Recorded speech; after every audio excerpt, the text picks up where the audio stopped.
Yo, what is up, guys? I am coming at you here with my submission for that contest for the PvP thing.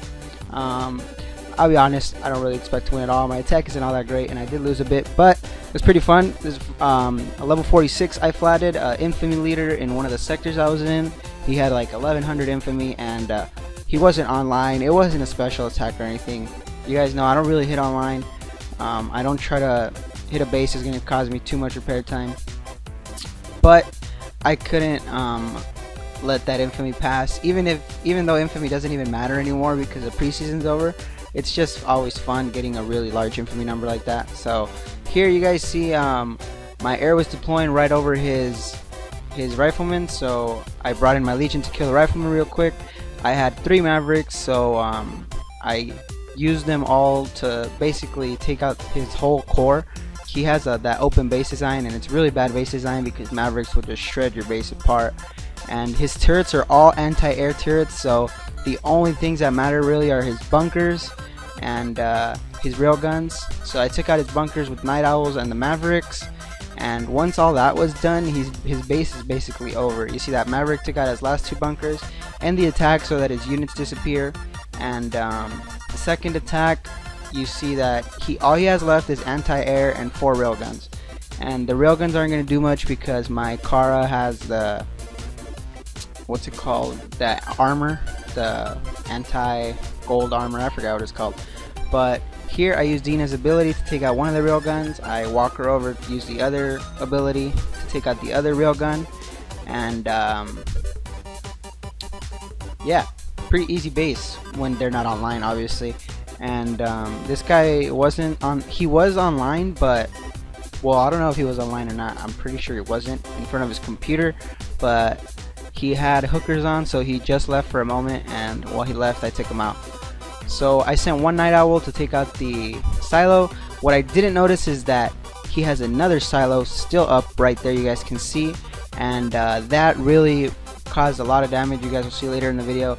I wasn't paying attention, I didn't notice. I thought my maverick must have gotten the other silo, but he's got really good placement with his trophies there. Completely blocks it. I didn't notice at all. And you guys will see when it pops open, I couldn't find it, and I was freaking out, and it caused me to take a lot of repair time that I didn't need to be taking. So here I think I end the attack one more time so that I can get the full 7 minutes before I bring in my ground units. I used Dina's ability, I think, again to take out the railgun. I wasn't paying attention though. She was too close to the Tempest and it took her out.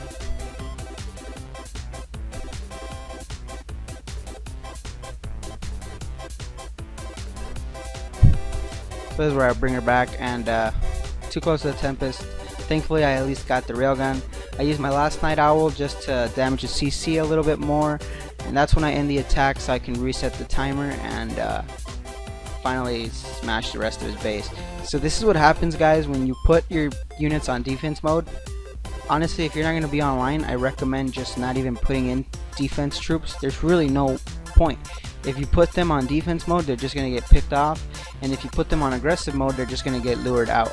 So unless you're okay with a lot of useless repair time that you didn't need to take, I would just recommend leaving an empty base. You guys see his units are all on defensive mode, and my Kara just straight wipes all of them out because she outranges everything in there. And all he has is anti-air turrets, so the only thing that's going to damage her is the railguns and the CC and the silo that I didn't notice. So you see there the CC starts shooting and barely does any damage. And once that's done, if the silo hadn't been opened or hadn't even been there, I thought the Maverick took it out. If the Maverick had taken it out, then I would have taken this base with no repair to my ground. And you guys see I'm just killing all of his ground units because they're sitting there. There's nothing they can do about it. And he had a bunch of Punishers, his Viper, and yeah, once all that was done, basically at this point his base is done. It's 3-star guaranteed.